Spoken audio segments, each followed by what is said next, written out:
है गाइस। आज का टॉपिक है आईपीओ। आईपीओ क्या होता है, कैसे इसको आइडेंटिफाई करते हैं, क्या क्या इसमें इम्पोर्टेंट है, क्या क्या हमें देखना पड़ता है, इसके बारे में आज पूरी डिटेल में हम जानेंगे। ठीक है, तो स्टार्ट करते हैं। अगर चैनल पे पहली बार आए हैं तो चैनल को सब्सक्राइब कर लें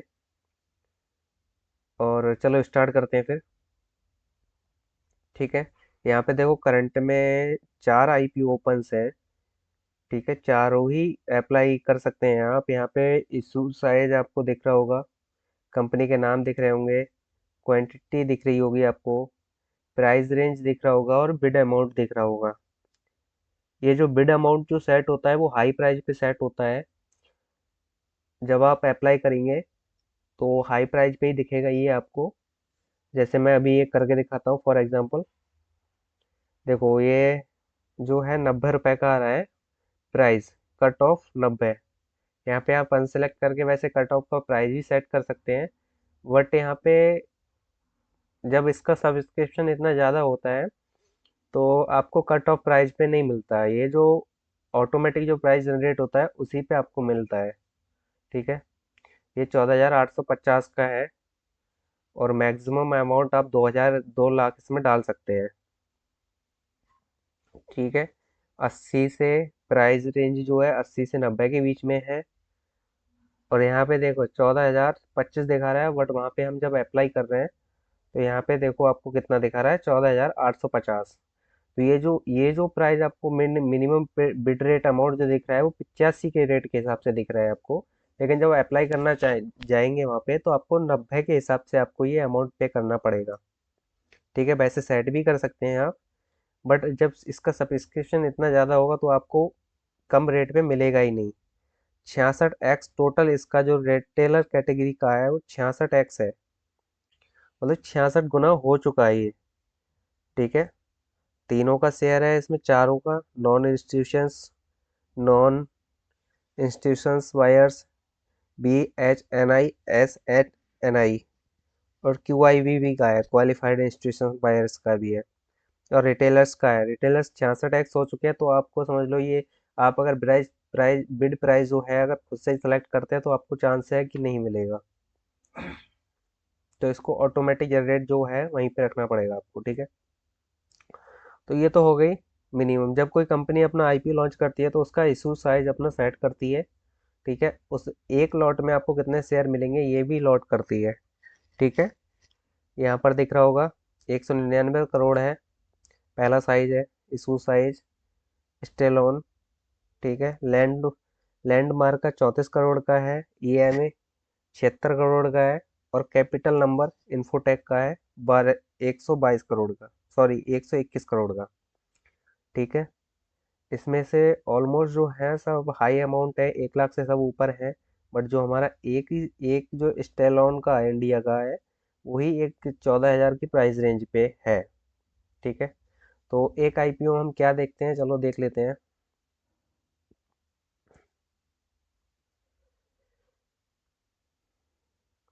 साइज बढ़ा देता हूँ मैं थोड़ा इसका।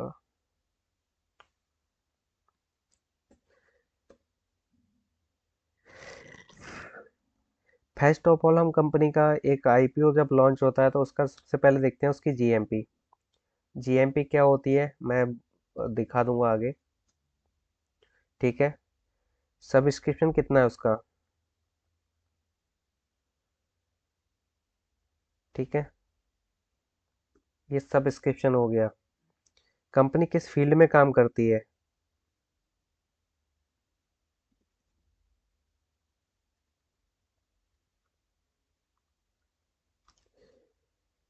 कंपनी किस फील्ड की है। ठीक है, ऑफर साइज क्या है इसका।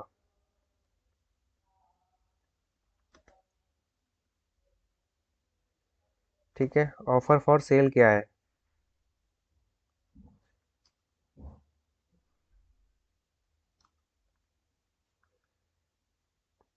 इन दोनों को ही मिला के एक अमाउंट सेट किया जाता है जो कंपनी की रिक्वायरमेंट होती है। जो हमारा इशू साइज दिखाता है वो टोटल मिला के, इन दोनों को ही मिला के हमारा इशू साइज बनता है। कंपनी किस फील्ड की है ये हमें देखना होता है कंपनी इन्वेस्ट करने से पहले। उसका कितना सब्सक्रिप्शन है, मतलब जो अमाउंट कंपनी का सेट किया हुआ है उसमें लोग इंटरेस्टेड है नहीं है, वो यहाँ पे शो हो जाएगा सब्सक्रिप्शन में।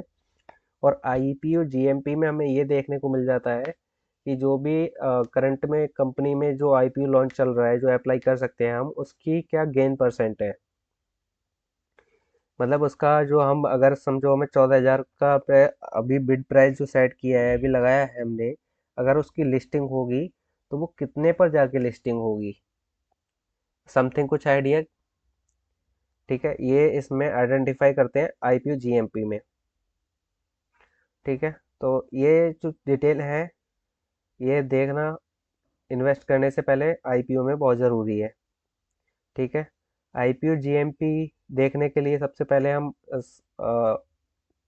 क्रोम पे आएंगे, आईपीओ जीएमपी सर्च करेंगे, सबसे ऊपर ही आ जाएगा।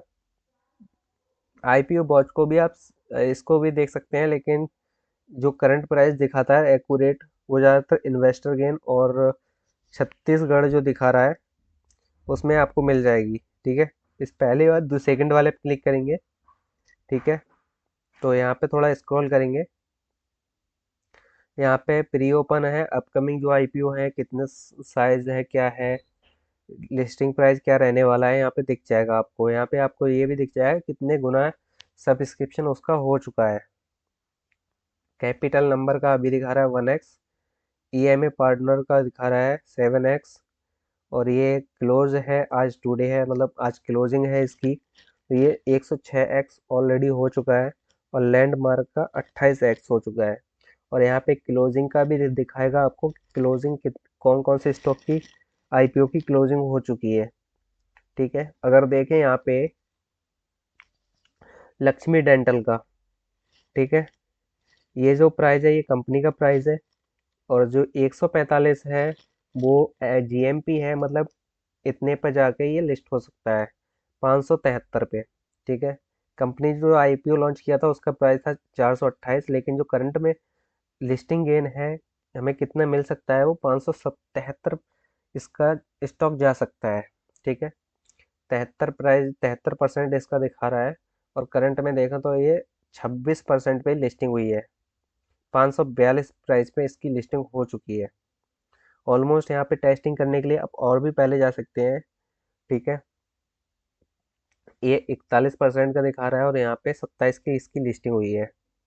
80% का दिखा रहा है, 34 पे लिस्टिंग हुई है। ठीक है, यहाँ देखो ये 0 0 दिखा रहा है, तो 1% निगेटिव पे लिस्टिंग हुई है। तो यहाँ पे टेस्ट कर सकते हैं पहले आने से पहले। अब देखो यहाँ पे दिखा रहा है कुछ 106, तो अप्रोक्स में मान के चलता हूँ इसकी जो इस कंपनी की जो लिस्टिंग हो सकती है वो 90% तो हो ही जाएगी इसकी, 90x। ठीक है, ओ सॉरी 90%। ठीक है, इसका 93% ये दिखा रहा है, तो अप्रोक्स में मान के चल रहा हूँ इसका। काबरा ज्वेलर्स की अगर है, अगर इसकी लिस्टिंग होती है तो कम से कम इसकी 80% प्लस ही इसकी लिस्टिंग रहेगी।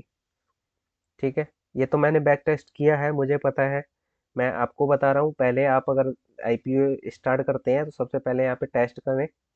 ठीक है, उसके बाद यहाँ पे अप्लाई करें। ठीक है, अब आते हैं जो मैंने ऑफर फॉर सेल बताया था उसके बारे में बात करते हैं। ठीक है, तो चलो कैपिटल नंबर पे ही क्लिक करते हैं यहाँ पे। ठीक है, तो यहाँ पर आपको दिख जाएंगे कि ये तो डैशबोर्ड है, कंपनी के बारे में आप पढ़ सकते हैं कि जीएमपी क्या है, कंपनी क्या करती है, बेसिक डिटेल यहाँ पे दी हुई है। ठीक है, यहाँ पे आपको ये भी दिख जाएगा कि जो करंट ईएमपी ये जीएमपी है वो पर डे हिसाब से घट रही है या बढ़ रही है, कम हो रही है, ज़्यादा हो रही है। ठीक है, अब मैंने एक बात की थी ऑफर फॉर सेल की, तो ठीक है, capital number infotech SME IPO पे डिटेल पे क्लिक करेंगे। यहाँ पे जब नीचे आएंगे, स्क्रॉल करेंगे थोड़ा, तो यहाँ पे देखो, पहली बात यहाँ पे अलॉटमेंट की जो डिटेल वगैरह है, कब किस डेट को क्या होगा, सब कुछ यहाँ लिखा हुआ है। कंपनी का इशू साइज क्या है, इशूज प्राइस, ठीक है, यहाँ पर सब लिखा हुआ है। ठीक है, अब बात करते हैं ऑफर फॉर सेल। ठीक है, यहाँ पर ऑफर फॉर सेल है 84 करोड़ का। फ्रेश इशू जो मैंने बोला था ऑफर फॉर वायर्स, ये भी 84 करोड़ का है। और टोटल मिलके ये बनता है 169 करोड़। ठीक है। तो इसका जो ऑफर फॉर सेल है, ये उनका होता है जो एक तरह से कि एक दो दिन के लिए पैसा डालेंगे और कंपनी के जैसे लिस्टिंग हो गए जो भी उनको गेन परसेंट मिले उसमें ही वो लेकर निकल जाते हैं, वो रुकते नहीं है। फ्रेश इशू का मतलब ये कंपनी के काम में जाएगा पैसा, और वो इन्वेस्टर एक तरह से अपना होल्ड करके पोजीशन इसमें डाल देते हैं। एक तरह से समझो, शॉर्टली समझाओ तो फ्रेश इशू का मतलब है कि कंपनी अपने काम खर्चे के लिए जो भी अपना प्रोडक्ट है उनका, कंपनी के बारे में जो भी है, उस पे अपना खुद में इन्वेस्ट करेगी रुपए अपने कंपनी में।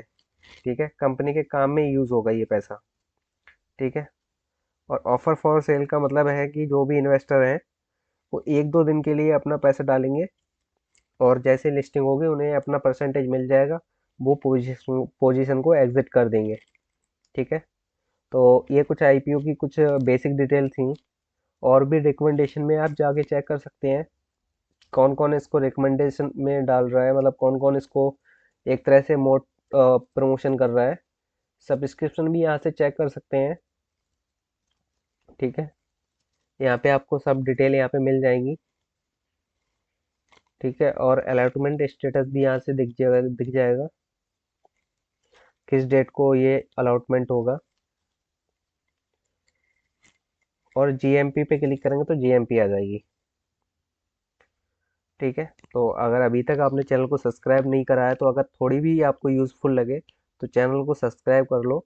और अगर आपके कांटेक्ट में कोई है जो स्टॉक मार्केट या शेयर मार्केट से रिलेटेड मतलब परेशान है, जर्नी में है, तो आप हमारा चैनल को रेफर कर सकते हैं।